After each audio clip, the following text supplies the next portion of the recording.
Здравейте и добре дошли на втория ден. In English, of course. Hello and welcome to the second day of the Choreographic Convention 5 Movement Research. We are at the Goethe Institute in Sofia. Today we're going to start with the third panel of the Choreographic Convention. Yes, and we are broadcasting live now on Facebook on our page. So everybody welcome here in the room and all of you online. Now I pass the mic to Angelina Georgieva. Good morning also from me to everyone here in the room, to our panelists, to everybody on Facebook.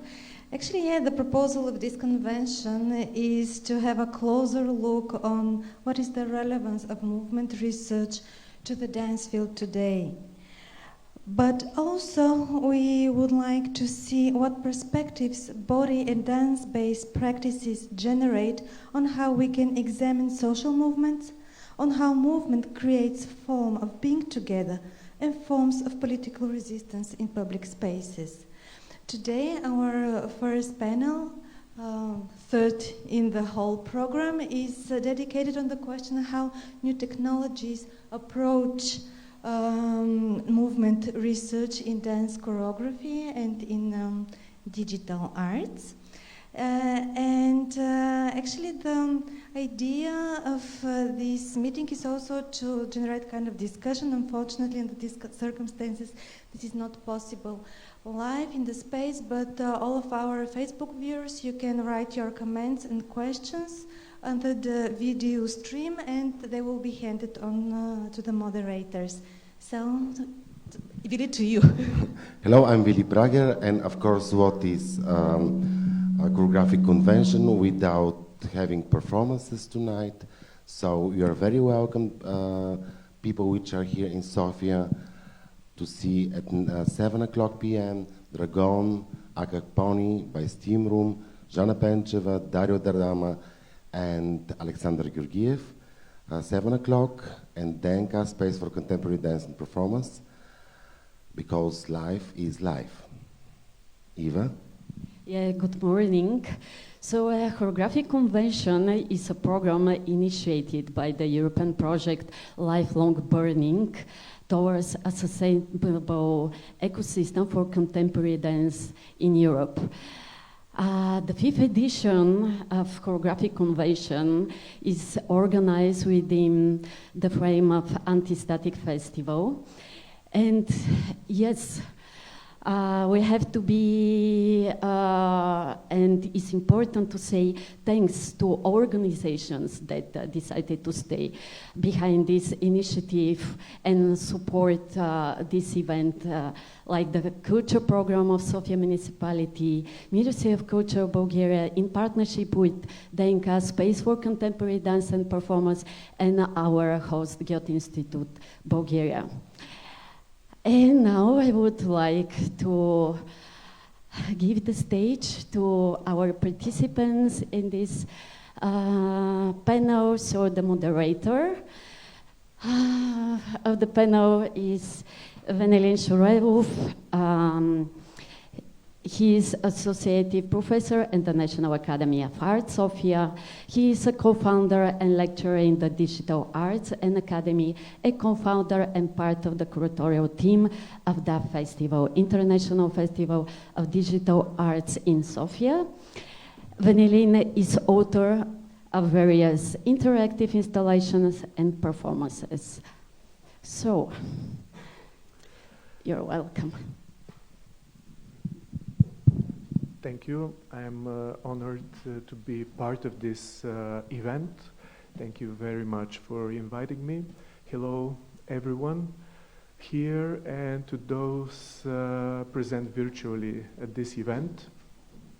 Today my task reminds me of the work of a bad director, working with brilliant actors. Who just tell them to come in, to go to the left or to sit on the chair. The reason it's actually our guests prominent artist who knows much more than me. And it will be an achievement if in this conversation we raise the level of our knowledge. I have titled the topic of today's conversation System Potential. Technology is radically provoking an understanding of body boundaries and spatial relationships. So choreography finds a way to incorporate them as a creative and research tool. We will try to look at this very complicated, very dedicated to the different component system, where the body is the central, the key element. We will see the body from the perspective of the source of signals. So how we use the values, how we use the data, how we use all those high potential resource, and how we transformed it into our conceptual framework.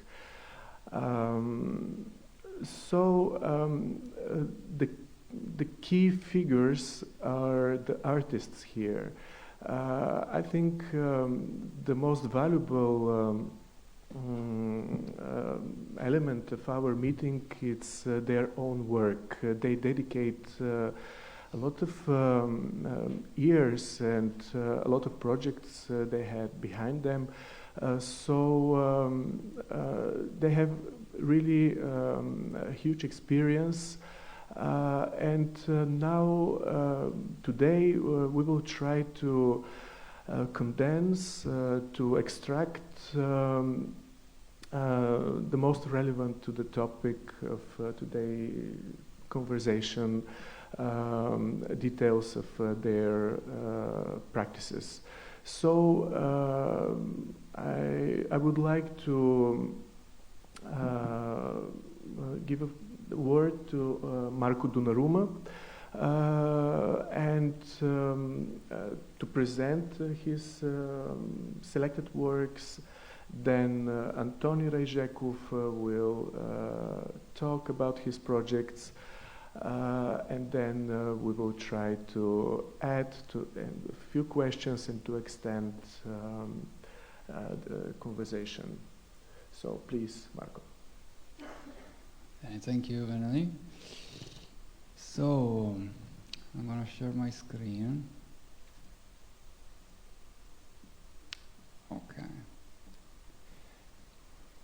Okay, hello everyone. So I'm Marco Donnarumma. I'm an artist, and I have a very hard time defining myself only with one label. So I'm an artist, but I work with the body, and I perform myself. I create choreography, I compose sounds, and I engineer technologies. And I do this since the early 2000s, and I work across theater, dance, and media art as well. So I'm gonna try to condense this practice developed in these years in this half an hour talk, and I'm gonna show everything from my website. So if you want to come back to things I said before, you can just check that online. And so first of all, I have quite peculiar and abnormal background, if you want, in terms of education and practice. So I originally come from painting and sound, and it is through sound that I encountered movement. The reason being, 10 years ago I created an instrument which is a biowearable instrument. That means you can wear it, And through a particular type of microphone, the instrument amplifies sounds from the muscle vibrating. So you can think, for instance, of the heartbeat. The heartbeat is the sound of the tissue of the heart that contract and extend. So any other muscle in the body produces that kind of sound. And it's quite fascinating how from this sound you can understand a lot of different qualities of muscular activation and muscle behavior. Now, when I started doing this 10 years ago, my main focus was sound, and it was less on movement, but then movement became necessary to the performances I was doing, because without movement I could not make sounds. And that's how I got more and more into movement research, but also research on the body itself, from a scientific point of view, working with human-computer interaction, and also from a cultural point of view. So that means how different societies understand the body of one's own, but also the bodies that are different from their own. I'll get back to that later. So I'm gonna first show you work from 2016. I'm gonna go in a chronological order because I think it's easier to understand the trajectory. And this is of course not the first solo performance that I did, but I'm gonna start from here because I think it's still a bit recent and more meaningful in this context. So the piece is entitled Corpus Nil, which is a title that I made up, putting together Latin words.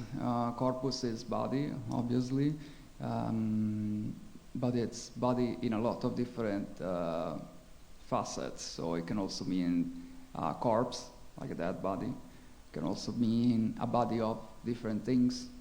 And it can also be a human body, it can also be an animal body.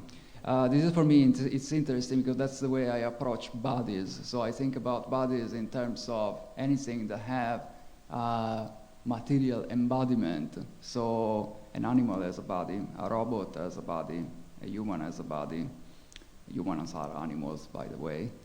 And also sound has a body. And this is also particularly important in my practice because I use the body of sound to provoke other reaction in the bodies of the visitors and the performers. So Corpus Nil is a good example in this sense. Just gonna look at some pictures for now, and then we'll play a video. So what you see there, it's my body on a theater stage. That's what you see when you go to the live show. And what happens there is that I have this sensor, it's by a wearable instrument that I mentioned. It's called X-Sense, by the way. You can see it on my upper arms. And what's happening here is technically relatively simple. So there is one LED bar in front of me, and I'm in a black box, and both arms are painted in black, and my head is completely painted in black too. So what happens there is, with the contrast of light on my white skin with the background, the eyes of the audience naturally focus only on the higher contrast parts of the body. Now what's interesting is what comes after, during the movement. So there are those sensors that capture the sounds from my muscle as I move, and they send them to a computer. And in the computer there are neural networks algorithms, artificial intelligence, although I really don't like that term, but it's useful these days to understand each other. Essentially, they are algorithms that with a certain degree of autonomy, listen to the sound of my body as I move through this improvised choreography. And the algorithm then resynthesizes the sound from my body. That is, it listens to the sounds, and then it uses digital synthesizer to emulate, to imitate what's happening in my body. And those same patterns that are created then influence the light that illuminate my body. So this is going to be much easier to understand when you see the video. Thank you.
Okay, so let me reshare my screen.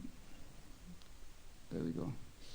And we received some questions. We're gonna go back to them in the discussion. So yeah, please keep sending them. Thank you. Okay, so I don't have much time to go into the details of these, but I guess you get a feel of it. Now, there is another important part here, which is the cultural understanding of the body that I mentioned earlier. So this is the first work where I tried to deconstruct the body of the performer. And the body of the performer, obviously my body, is a white body, is a tattooed body. So I was not deconstructing any type of body, but I was deconstructing a body with a white skin.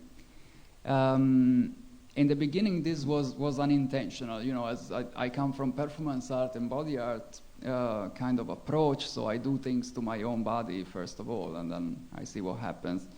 But this was the first point where I started thinking, okay, there is something going on with me being white and being able to use these kind of technologies and having this certain type of body. And what is there to reflect on?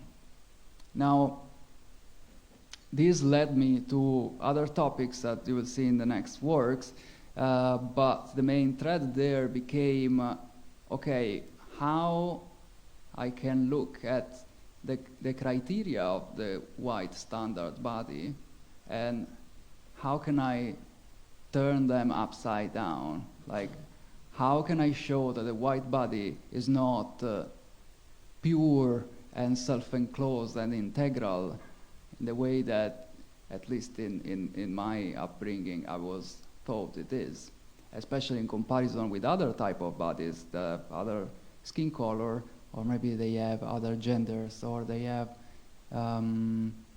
other physical abilities. We're gonna get back to that. So then the next work is somehow a continuation of this. It's called Eingeweide. Now, this is so Corpus Nil, Eingeweide, and also the next piece are all from a cycle that it's entitled 7 Configuration. This idea of configuration has to do with criteria of normativity that I just mentioned earlier, and also in the way we interact with machines. And the body that you saw there first in Corpus Nil, that was a particular kind of configuration in the sense that the body was assembled together with the hardware and with the algorithm in particular ways that could produce what you've just seen. So you could not see the same thing if there wasn't a body or if there wasn't an algorithm. Both of them have particular features that together create that kind of performance. So in Eingeweide, we've been working together with Margherita Pevere, who's a bioartist and a performer, and Andrea Familari, a light designer, video artist, and also with incredibly talented Anna Rayzhekov, who co-designed the prosthesis that you see in this piece. Now, this is the first piece where I started working with robotics and robotic prosthesis. Now, these prostheses are pretty much useless from a technical point of view. They're not extending anything, and that's on purpose. They are actually taking away things from the body. So, in light of this idea of configuration I just mentioned, my thinking behind this was, okay, so what if I make a prosthesis that can move by itself, generate movement by itself, but only in collaboration with my own body? And now what if that collaboration is based on a subtraction? What if I take away some senses from my body and I try to overlap them with a robotic body? And here you can see the prosthesis. It's so it's basically a facial prosthesis, a sort of helmet that I wear on my face, and it covers my front side. I can only see peripherically, so to say, and then from the center of the face there is this arm coming out, and the arm, as you can see here, has different joints. It remains a fairly simple engineering for robots. That again was on purpose. We wanted to see how difficult or how could I push this machine to move in an organic way while being attached to my body as I performed. Wanted to explore the movement capabilities of this machine and also its agency in creating movement by itself. And it turns out that if you use the right algorithm, you can make machines that are this simple to move in a very organic way, and also to interact in the body, with the body in fascinating ways. So what the machine does is it has neural networks again. So neural networks, you can think of them as iterative mathematical operation. So basically you have a mathematical operation and then a result, and the result changes the mathematical operation and so forth. It's a very, very rough and brutal definition of a neural network, but just so we get over it. And this neural network with this mechanism produces oscillations. And the oscillations turn the motors. That's how the robot generates movement. But then what happens is that this movement, these oscillations, are continuously adapted to whatever the robot is touching. So the robot can understand if it's touching something hard, if it's touching something that it's moving, that it's steel, that it's soft, whatever. It has this basic haptic sense. And what I did is not to program what the prosthesis does, but I program only the way the prosthesis feels its own body. So you can think of it as an artificial sensory motor system. When I touch this chair, I know I can sit on it because it's hard. No? The robot doesn't really think, but again, just for clarity, in similar terms.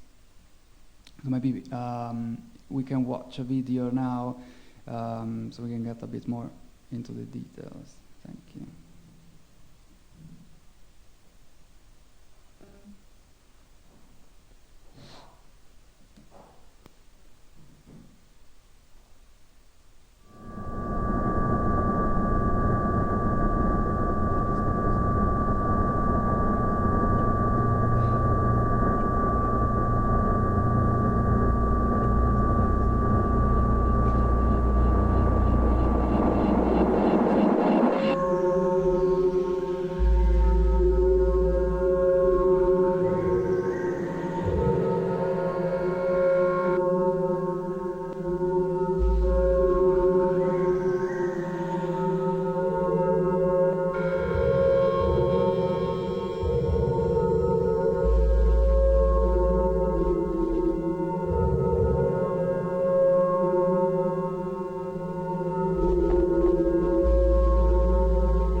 Okay, so as I hope you could see from the video, I do work through technology, but technology is really not my focus.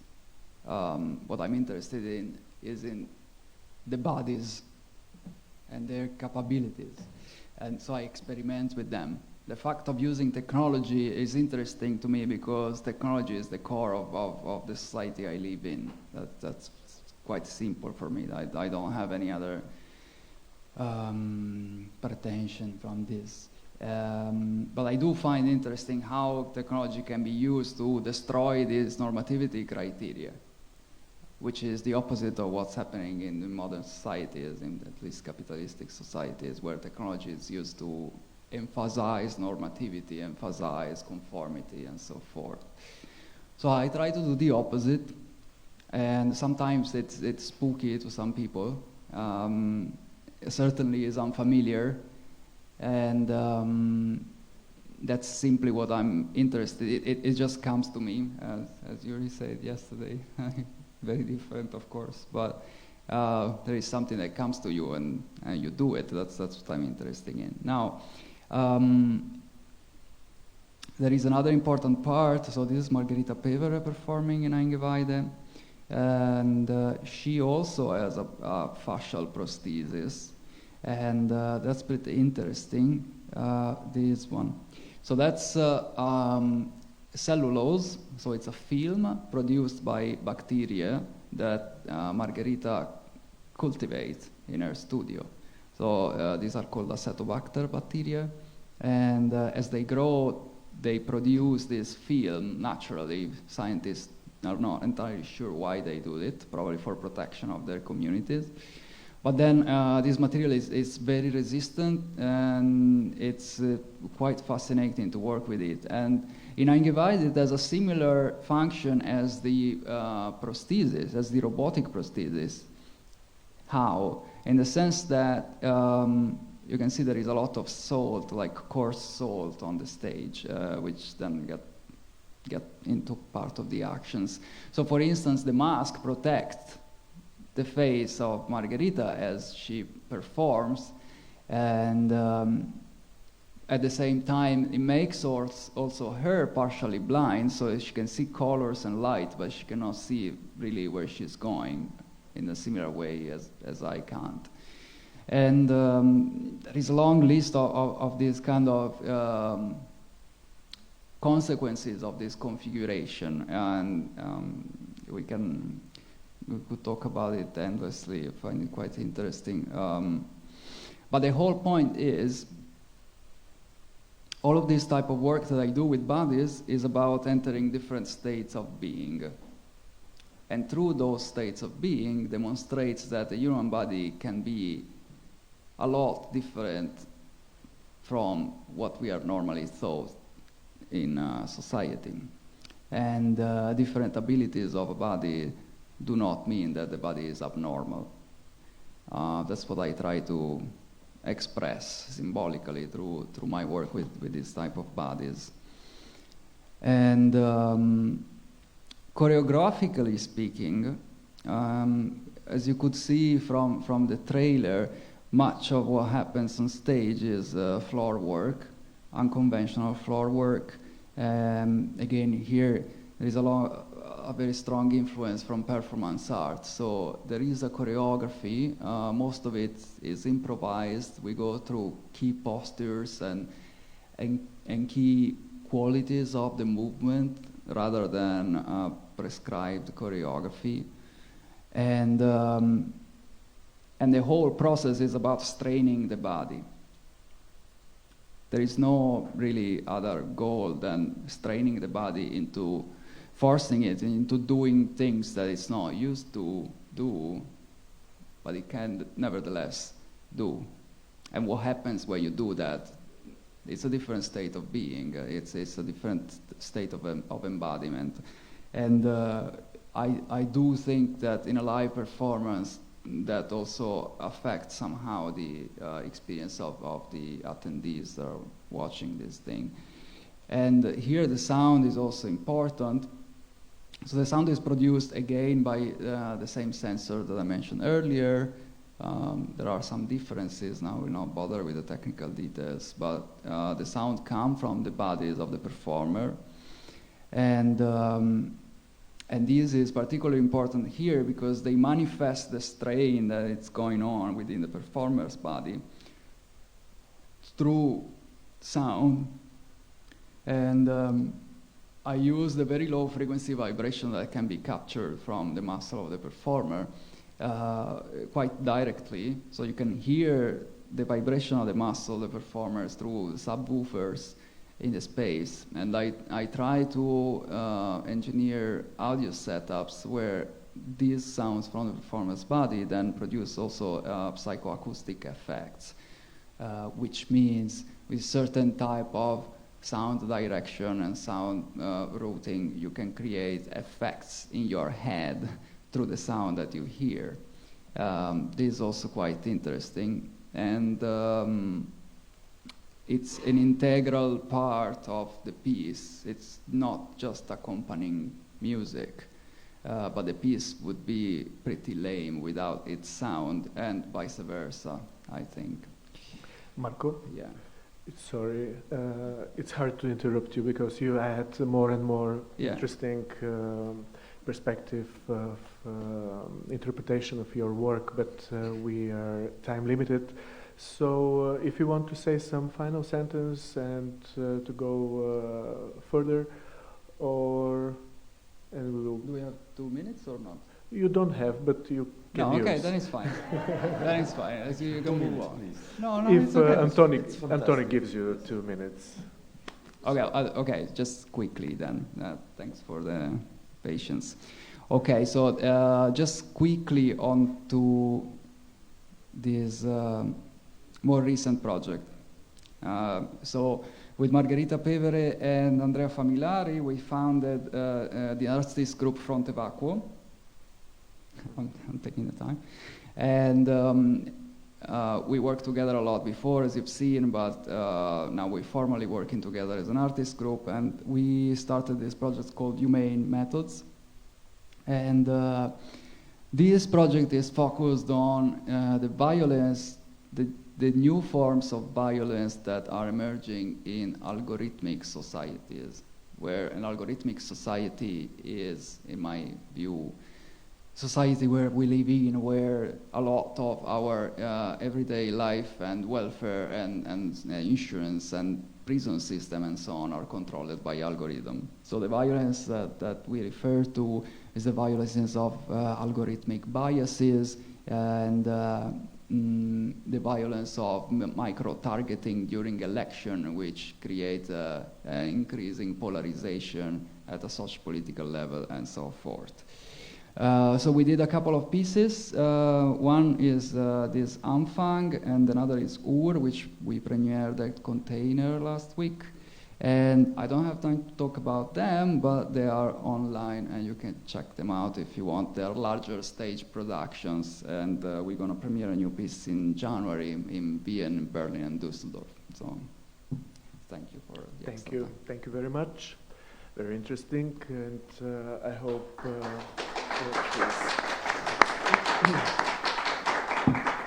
Thank you very much. Let's go further, and Tony, it's your turn. Please introduce yourself briefly and show us your work, please. Hello, everybody. It's good to see you. Thanks for the invitation also. And yeah, this was really fantastic presentation. Thank you. I will start with few sentences about my background also, because it's as well is rather diverse and confusing, and it's always a trouble to explain what you do. And I basically don't feel very comfortable to put any kind of labels, but I come from very traditional theater education. As well as here in Sofia, in the Theater Academy, as well as music, also I would say traditional, as jazz, or by now it should be kind of classics. And I have a long long-standing relationship with technology, between love and pain. Basically, I'm self-taught. Years later, I had a chance to do some vocational trainings in London to teach myself a bit better.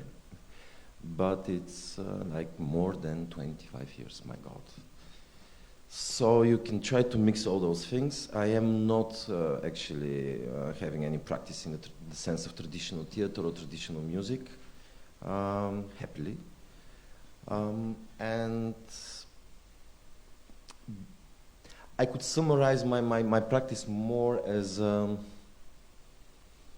media art practice, but I'm drawing from performing arts because I am coming from performing arts, and I'm drawing from music, although I'm not thinking of my practice as making compositions or something like that.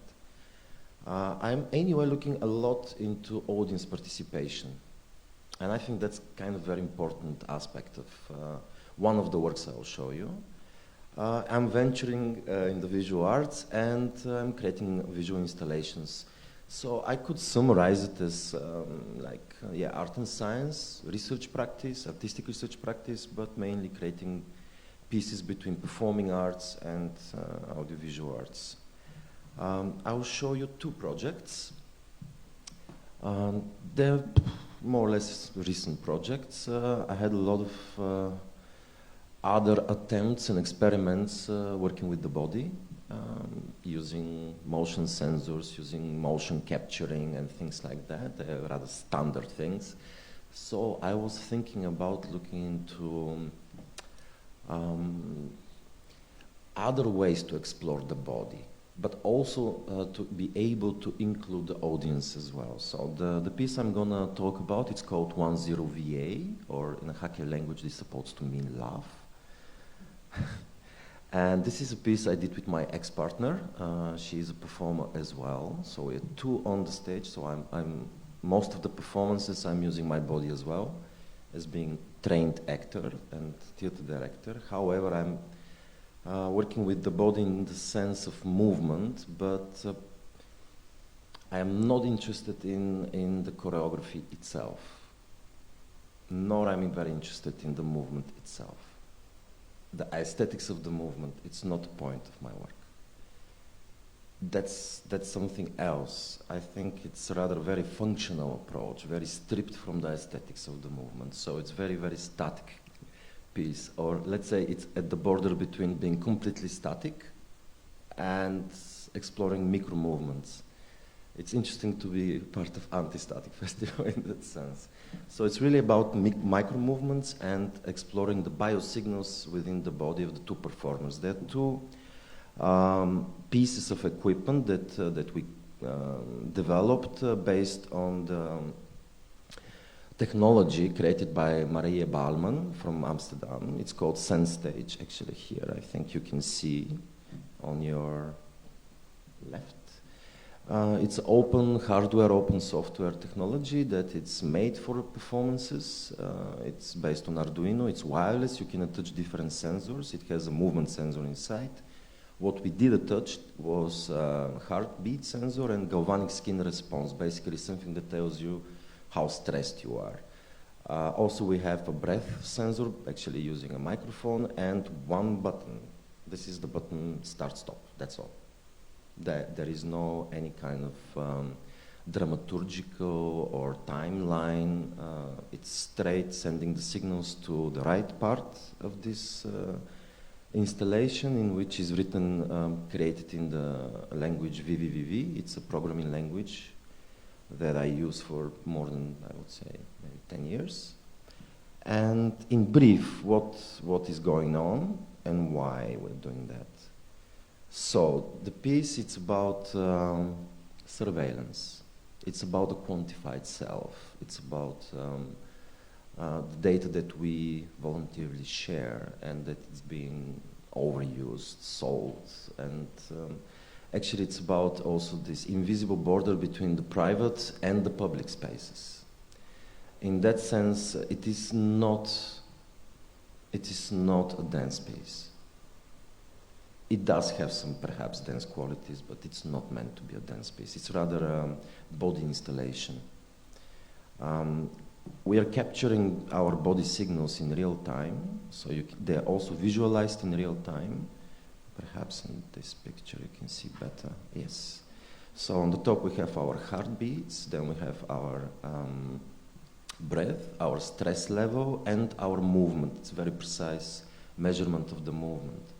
We're sitting in this one position, basically almost static, or there are small movements that we are trying to synchronize our body signals.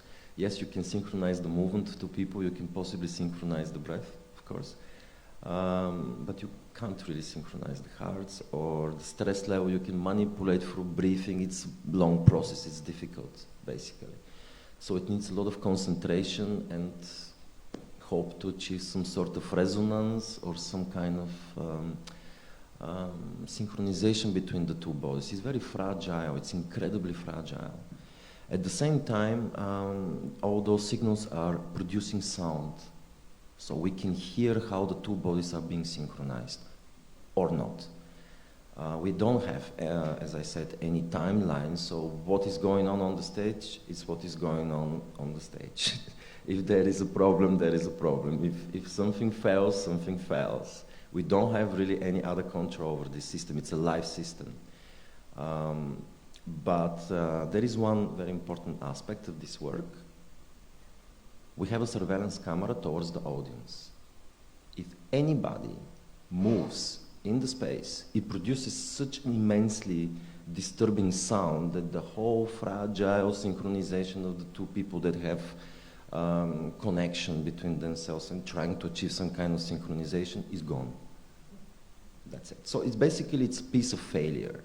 It's a piece where we're trying to explore the possibility how we can listen to each other between the audience and we as performers. It's incredibly interesting because we did it in different places. Actually here, it's a picture from Vienna, from Theater Spielraum, where I was working, we were working in a theater setting, which is fantastic, of course, but we did this piece within the Artists in Residency program 2014 in Atalaia Artes in Portugal, in the deep, deep countryside. It was fantastic. For a few months we were working there. And the premiere was in a jail, which was in the center of the city, which was completely crazy.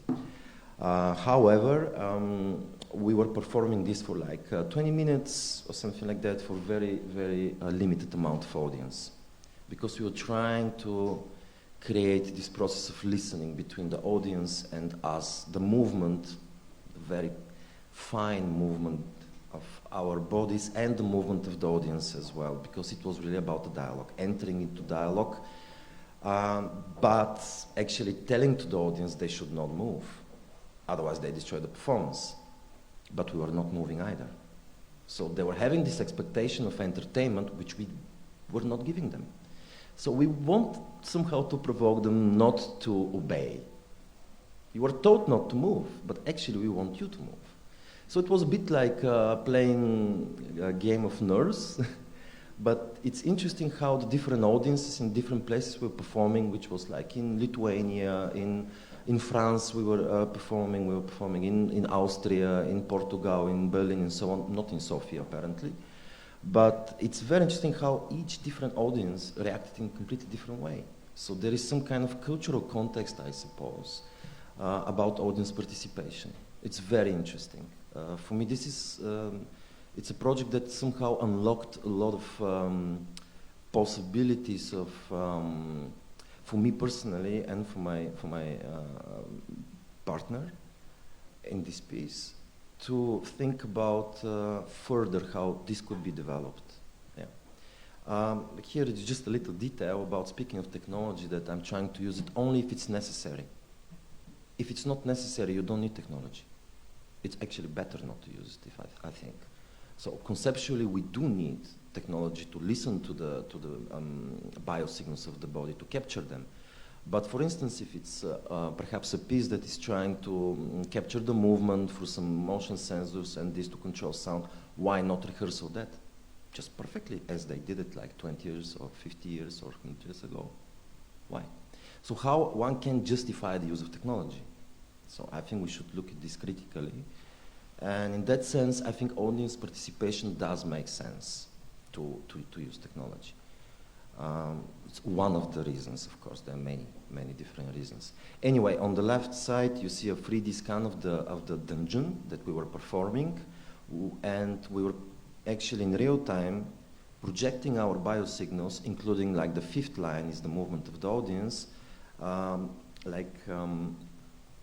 integrated into the space using 3D projection mapping. Why we did that? Because we wanted to inscript our biosignals in the cell. So there was a conceptual reason and motivation to do that, right?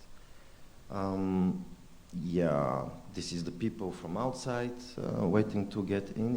It was like going on for many hours. We did many sessions. And this is in the beginning, down in the cell, in the dungeon. And this is with the audience. You can see here live photos from a live performance. Yeah, maybe we can play a short video if you're curious. I'm going to show you a video of our first rehearsal without audience. The moment when you connect everything and you hope it's going to work.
Just a quick view.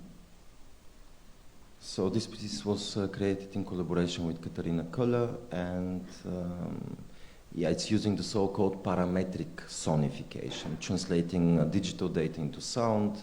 We were using more specifically granular synthesis, which is cutting a piece of sound in millions small particles called grains, and you can put them in different orders and synthesize different sounds from your source sound. Our source sound was our bodily sounds that we recorded before. Sounds of the voice, sounds of moving the body. So this was our source.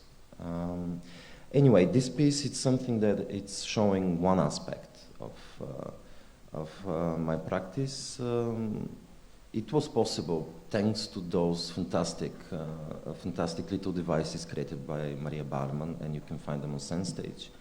.eu, and also it's something that I think emphasizes or is trying to explore the possibility how to include audience using computer vision in this particular case. The second piece, it's very different. It's an ongoing piece, actually. It had its public presentation here in Sofia, for which I'm very happy. It happened in 2017. It was after like almost 10 years not showing nothing in my home country. And this was during the DA festival. So we had our yeah, let's say public presentation. It's an ongoing piece, as I said, because here it's a piece done in collaboration with Federica Dauri. She's a performer, body artist, and choreographer. I wrote this piece initially for her, but the general idea is to actually create a larger piece to explore non-standard bodies from different ages, older bodies also. And it's different, and why I chose this piece, it's actually because very often we're trying to sonify or to analyze the body through its movement using motion sensors. Or we are trying to use, for instance, those Kinect cameras to understand the skeleton, how it's moving, but the body is so expressive and the dance is so rich that they fail, basically. Which is, yeah, fair enough. They're done for something else. Or we could say that we use cameras to try to understand the outline of the body and somehow to use this information. In this piece, which is called Topology of the Sonic Body, I'm using a 3D sensor. Basically, I'm trying to understand what is the topology of the body as a space, the body as topology, in that sense that it's a three-dimensional, it's a curvature. I have a platform which is 2 meters by 1, and there is a pair of projector and a 3D sensor that are very, very tightly to each other because I'm using 3D projection mapping, and at the same time I'm scanning 60 times per second the curvature of the body in 3 dimensions. And everything again is happening in real time. Again, there's some kind of, let's say, choreographical anchors, if I may say so. We do keep it as an open system. There is no choreography in particular, really. Again, I'm trying to keep each of those pieces, I'm currently showing only 2, as open systems. They do not have dramaturgy in that sense. They're more close to like task-based performance, or I think it's more close to installation. Actually, it's a body installation. So anyway, in that sense, there is one white line that you can see that it's scanning the body, extracting its curve. Then this curve is read by the computer, of course, and it's sped up. This is called audification. It's the most primitive, simple way of translating data to sound. You take the data, in this case, it's the curve of the body. You just sped it up thousands of times. You send it to the speaker, and you hear it. So it's very honest sound. Let's say. Of course, there is a bit more going on, like the sound must exist in a resonating body, which is also quite poetic by itself. So you can hear that the sound, it's a little bit prolonged, so we can hear it much better and articulate itself. But the limitation that the sound is only and entirely produced by the curve of the body, it's something that I think it's a key, because it's exploring the curvature of the body, even without moving. There is dance. In that sense, this piece, it's not that static like the one I showed you before. Certainly not. There is one other key thing is that in the beginning we were exploring if the computer is moving the line, and it's like more like a cybernetic system that it's scanning and trying to understand the human body. Then we start to experiment, because as I said, it started as a research project and it's still ongoing. I hope that I can make it as a quintet, like 5 people more. But then we started to play as a duet. So I made an interface so I can move the line. So Federica has the freedom not to escape the line, and I also have the freedom not to put the line on her. So we are having somehow equal powers. I'm also on the stage as well.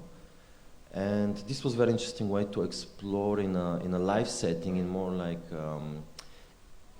in a big sense, improvised performance, to create out of this installation, to create a performance. As I said, it's a research project by now. Still, it has its reincarnation as a performance, but also as a video. It had its way to several festivals. It's very interesting that this also exists as purely as a video work.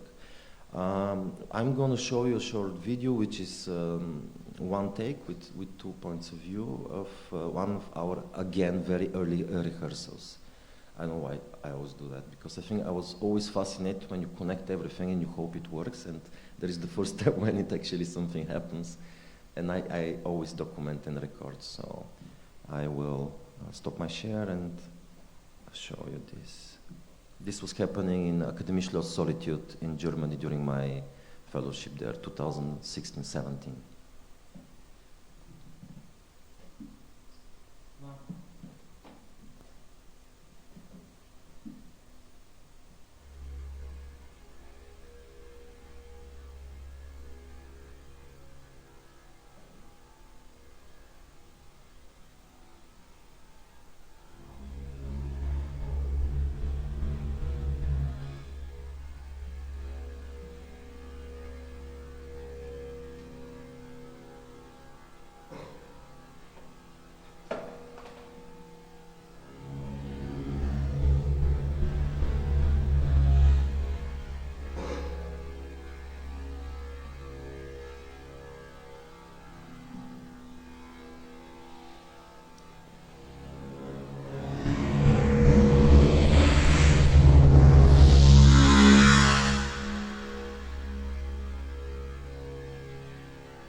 Okay.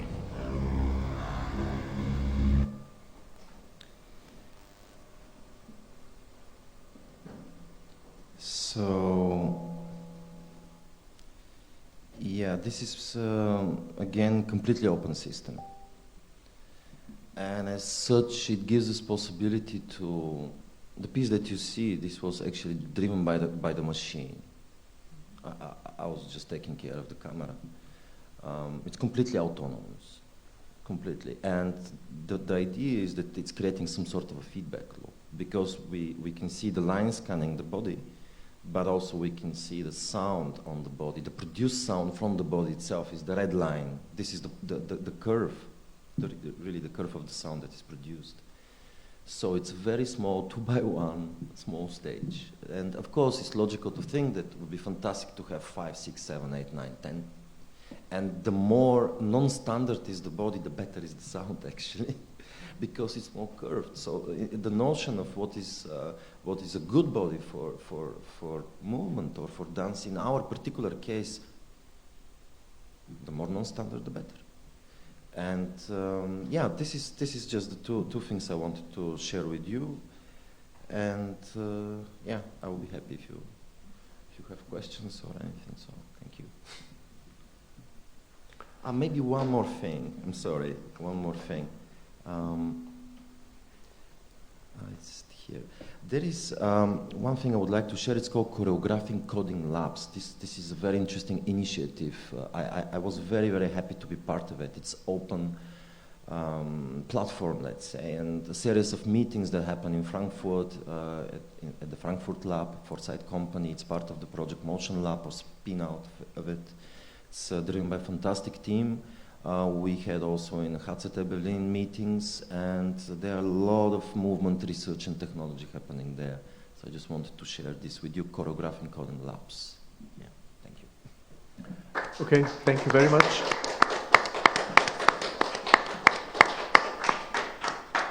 Thank you, Antoni. Antoni, we are very lucky because of the turbulences of his own life that he is back to Bulgaria actually from last 1-2 years, and he vitalized really a lot our small community, and I think he will play a key role in the whole process in our in the field of art that combine art and technology, basically. So he is part also in our teaching team in Art Academy, and there's a lot of work, and he is very, very dedicated to work with our students, and I'm happy that we have Antoni Rayzhekov in our in this area in our country. This panel address these issues in conversation with artists developing their own systems for interaction of between body and technology. We see through their works the high potential of the system, the high potential of active participant of different components, and in opposite of popular statement that technologies are authoritarian and dangerous, and they control us, we see something opposite, that actually they are in active participation, in active partnership with the bodies, and they share impulses and conceptual also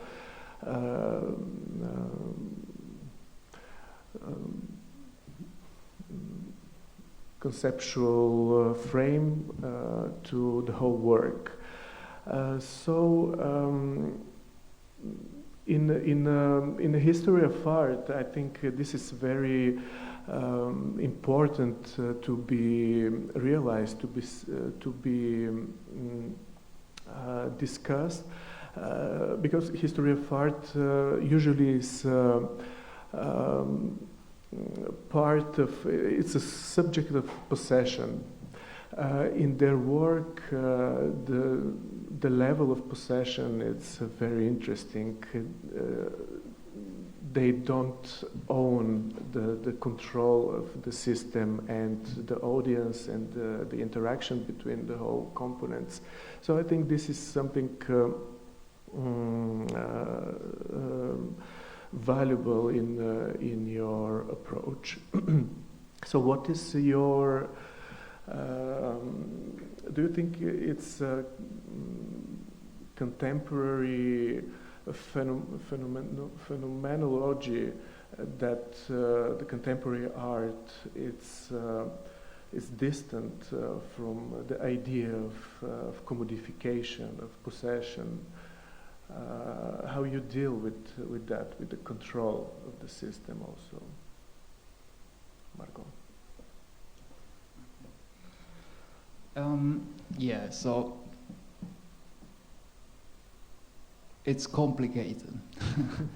I'll try to keep it short so I don't do like before. But I think it all started pretty much with cybernetics in the 40s, when there was already artificial intelligence, which I find quite interesting to say all the time, because we get this impression that this hype of digital technology is just something of 2020. It's really not. But you know, cybernetic is based on this idea of the homeostatic system.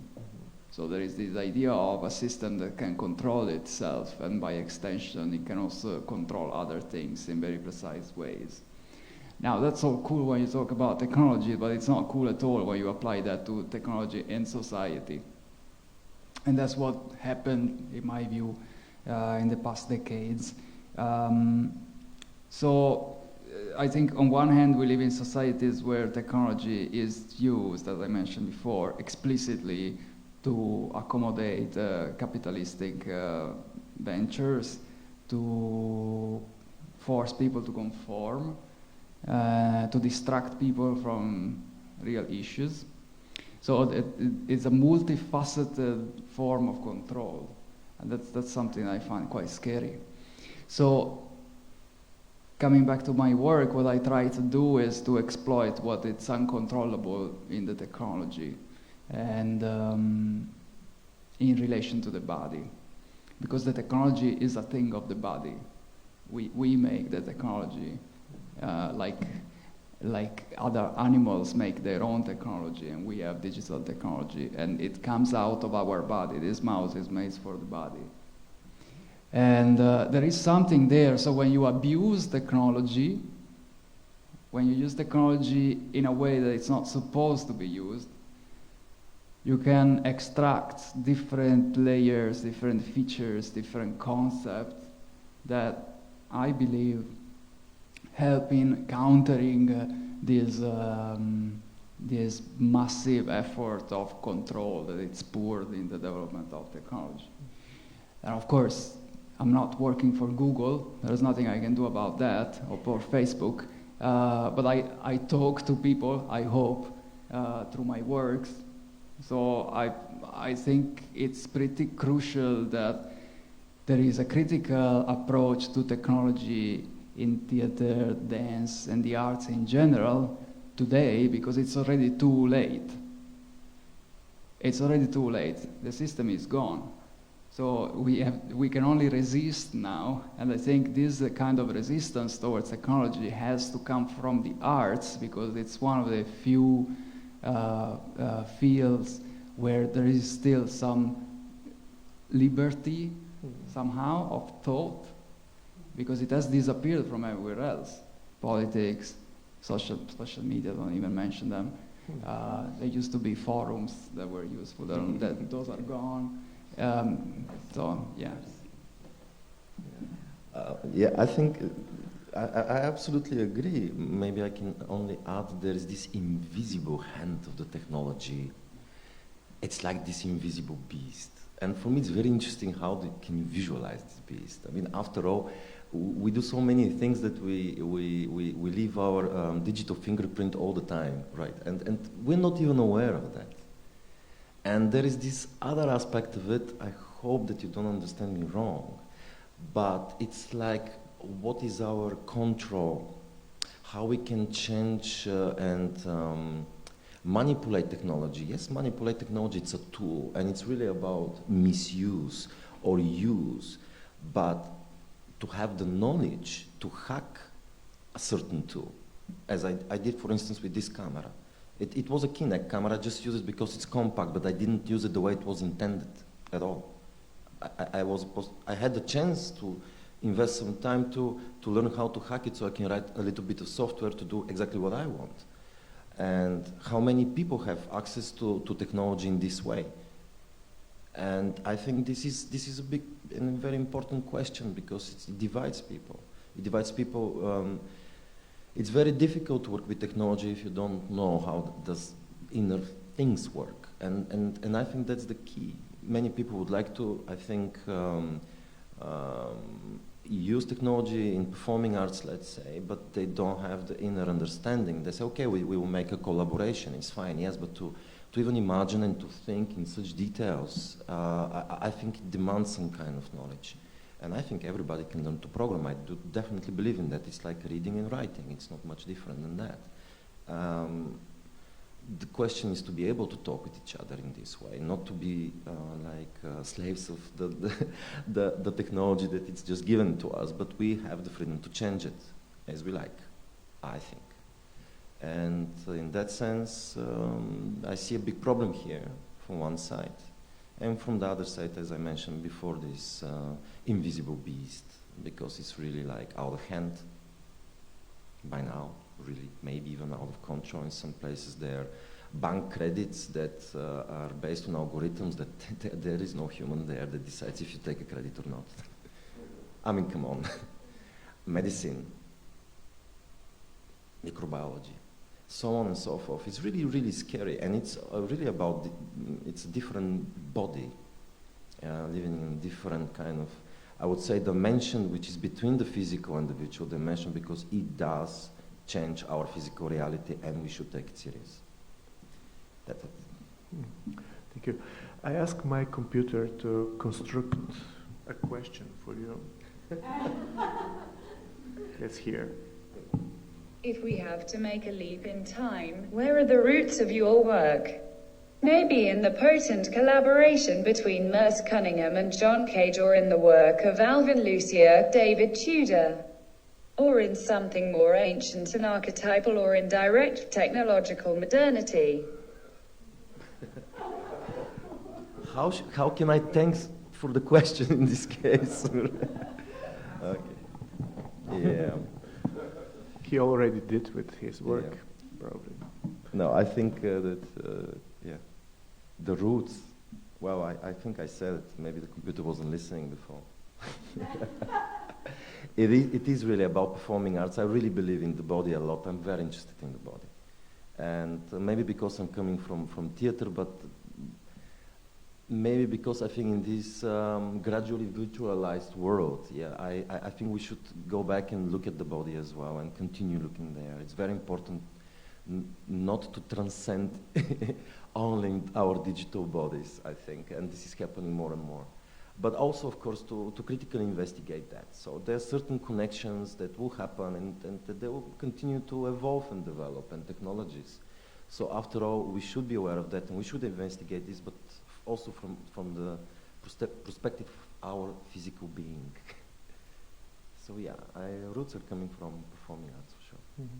Where is your roots, Marco? In cybernetic, in 40s?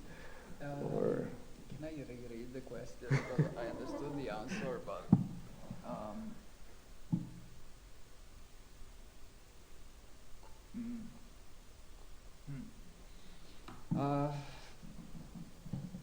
yeah, I mean, I guess they are there and everywhere.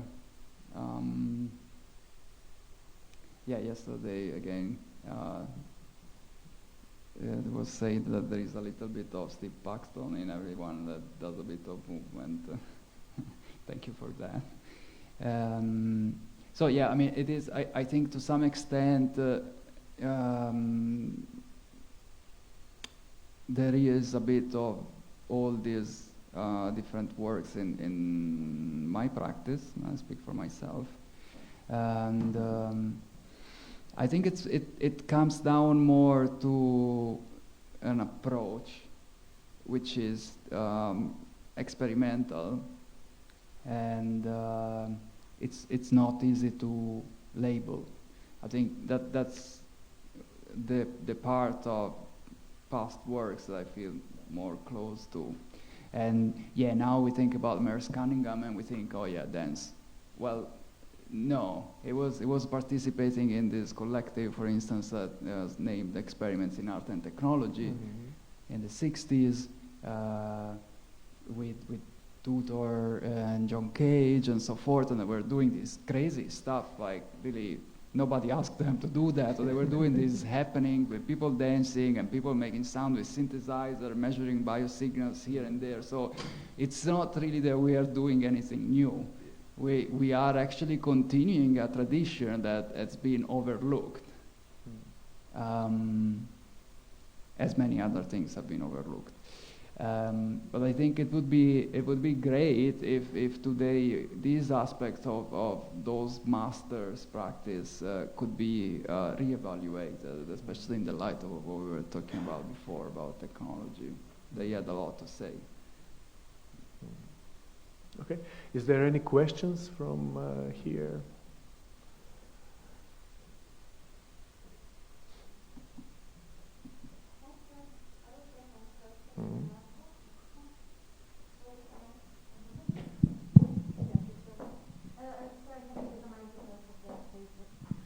Because I'm coming from theater, and I got really very interested in these mythological symbolics of your work, and I I related also very This is much. what you were masked. Oh, sorry. Oh, yes. I related also very much to the romanticism. It's like new romanticism. I'm very much interested in how you relate also to this. I mean, yeah, why these mythological symbolics in your work? To the idea Mythological symbolics. Oh, okay, yeah.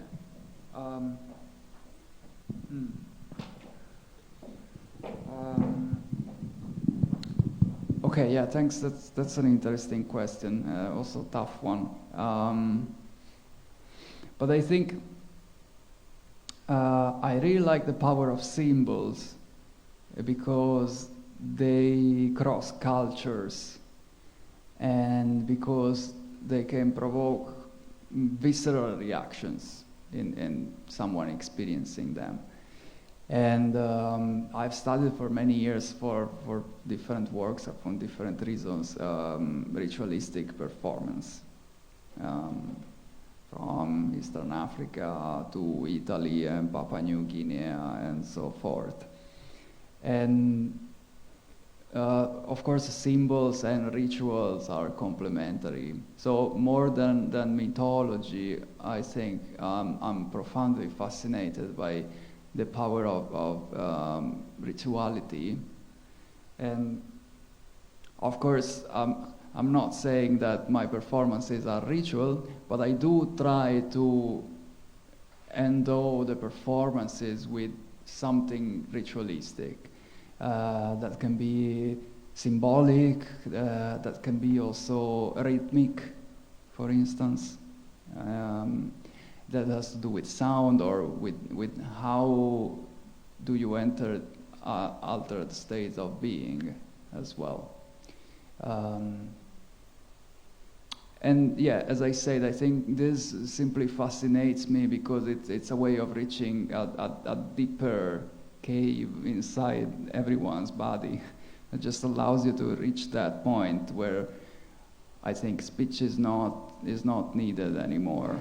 And you work through the expression of the body, expression of rhythm, of sound, and so forth.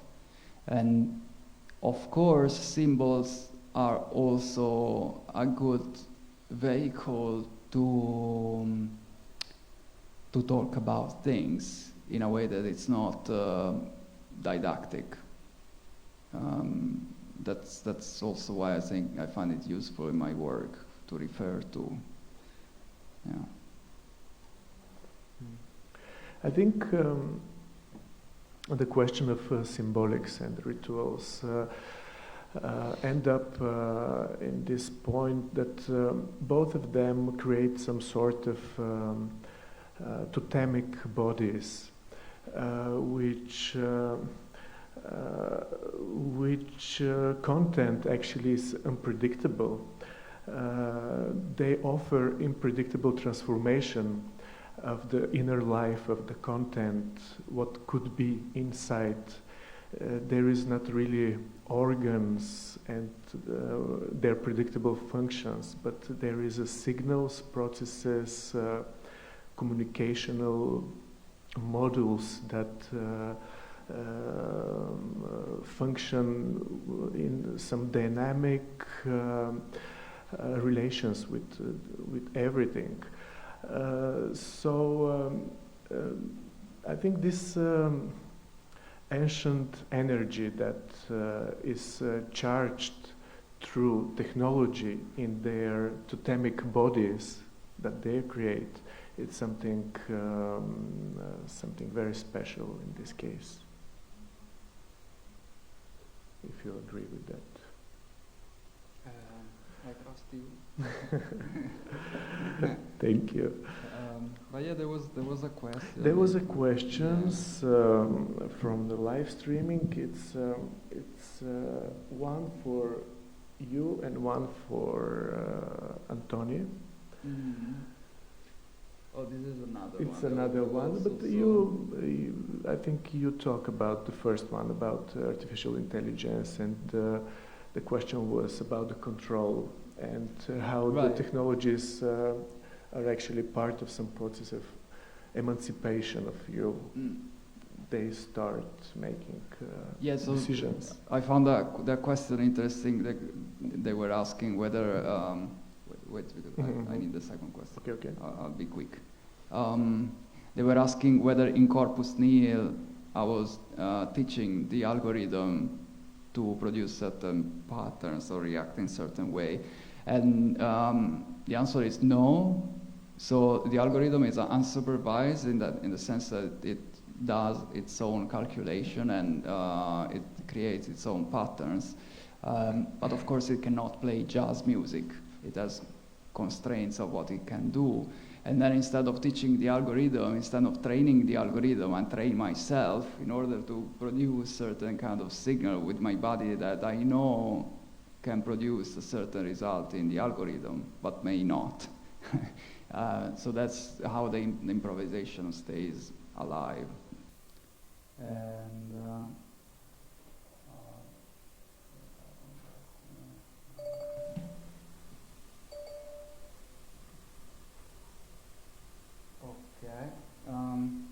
yeah, maybe. Yeah, I was about to read it. Yeah. It's actually it's from Zornica Stoyanova. She said that we don't need to be addressed to address life. Her question, but anyway, we do it. So it's about that your work reminds her to Geiger, the artist, and she's curious about the structure of your performances.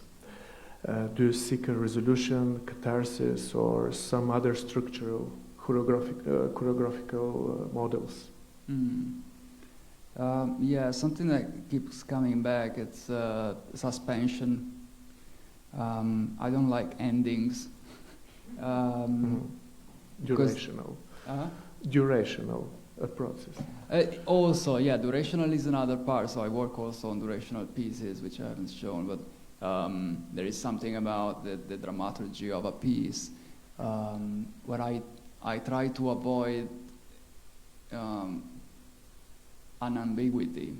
I purposely work with ambiguous dramaturgy, and there is a bit of a reference to cathartic experiences as well, and that's also something that I try to achieve as a performer. almost trance state of being when you perform through sound and rhythm and body movement. But indeed, there is a dramaturgical aim not to give closure to these stories. The reason being, I really strive to make the audience think. I don't want to say, hey, okay, this is how it finishes, there you go. I don't think that's useful because you're proposing some kind of truth, and there are 1,000 truths in the world. I find that not very useful. So I think it's more interesting when you prompt the audience to think by themselves.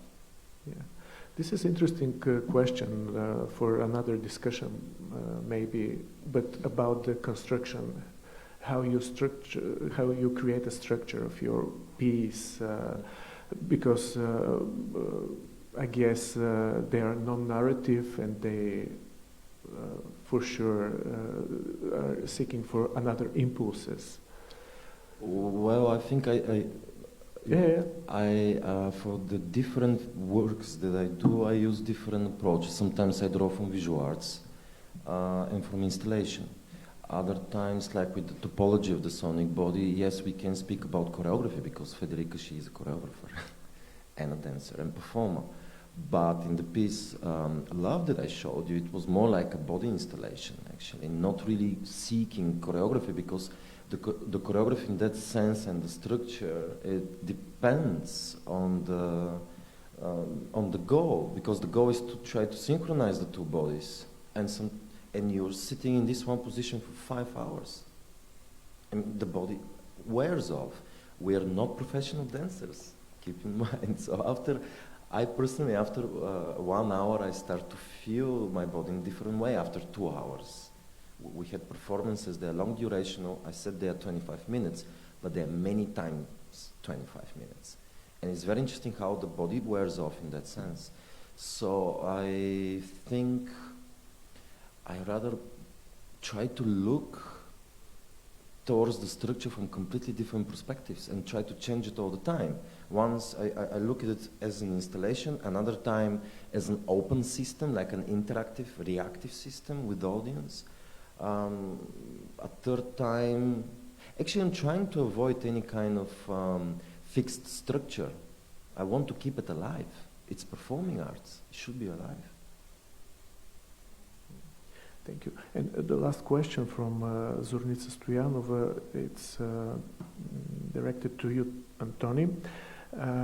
It's about love, your performance. Would you say you're illuminating or visualizing the senses for the audience?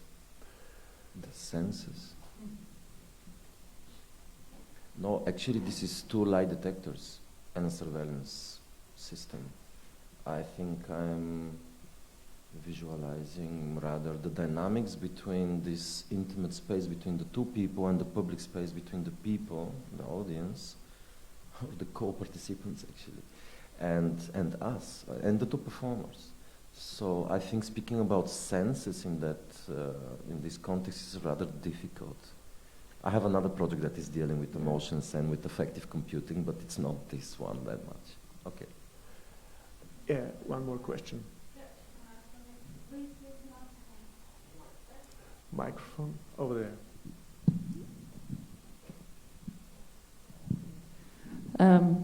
Hello, thank you for sharing your work. I have to just make comment as a feminist. I'm sorry to bring this up, but it's just like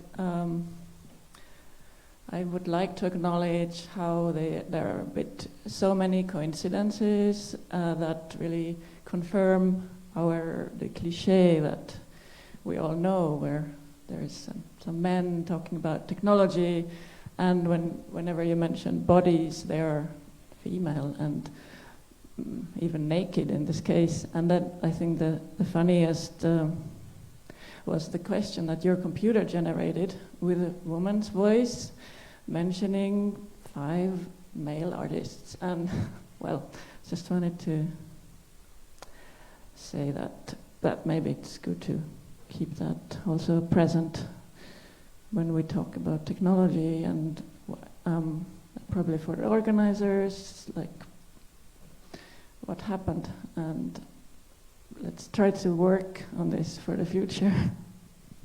Thank you for your advice. Thank you. We should also note that on those stage were also male bodies, and also the technology that I was using was created by a woman, as I said, Maria Barman. She's fantastic. And I heard also in the team of Marco, there were also a lot of women involved that were credited as well. But generally, this is totally true. Absolutely agree with this, that we always have to keep in mind that. And this is a very important aspect. And of course, I think the whole field will benefit, for sure. I agree with that. Please, Willy. Can I just answer to this? Yeah, thank you. So it feels a bit like you're jumping to conclusions also without knowing my work. So we can talk about it later if you prefer. But the team I work with, I mean, I'm not here to defend myself, but feminist and feminist theories and disability studies are part of my expertise as a scholarly person as well. And most of my network is feminist network. And in the work that you see, there is either my body or the body of my partner, and everybody is naked because that's the way I work. So it feels a bit forced to jump out and do these comments right now. But I do understand your concern, and I'm definitely happy to talk about it later. Just, you can put things in a context before. I know, I took it out of context just the way, superficially, the way it looks. I know your work is more than that. I'm not talking about your work, I'm talking about the setup. We're just here, like, lots of women, and you're there. Like, it's just so later. But you did a very nice comment about artificial intelligence, because when you, let's say, it's true that certain cliches, they go towards the technology. When we speak about machine learning in that sense, because the machine learning is based on a data that, it's everywhere, and it's possible to transpose those problems, and issues and things that we're talking about further in the technology and the machine learning. So yes, this is important issues for sure. Absolutely. And indeed, there is a huge problem with technology and the male machismo of technology, and very far from me from hiding that or anything. And in fact, I was hoping that during my talk I made that clear, that I work with body in a certain way in order to highlight certain problematics about the normativities of bodies. So that's definitely an interesting discussion to have. It's a pity we don't have two other women artists working with technology here. That's a problematic thing, and would raise that also. I think that there are different ways of getting to that problem. It's a technological problem, but it's also not only a technological problem. There is it's a problem of the arts in general. It's a problem of music. It's a problem, unfortunately, of the whole society, as you know very well. I'm pretty sure. So maybe this is an occasion to prepare another panel for the next edition where this kind of discussion can be put forward. All your wishes are our, we make it true.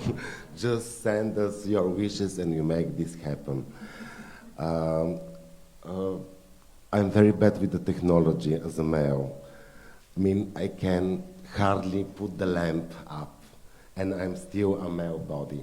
And working also in the field of choreography, especially in Bulgaria and East Europe, we are absolutely minority. Here 80 or 90% of the dancers are women, and we, the men, are just 10%.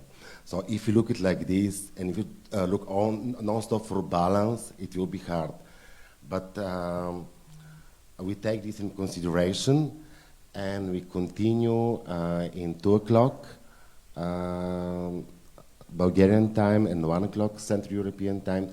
Thank you very much to the males, Venelin, Marco, and Antoni. Thank you to the women in the audience. And we continue with the final panel. which is protesting body in different social movements and contexts. Let's see where the women are there. With Sandra Noet, Ivai Udicev, Olefram, and Taufik Izedou. So welcome to our last panel at 2 o'clock and 1 o'clock Central European time. Thank you.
This is one night only.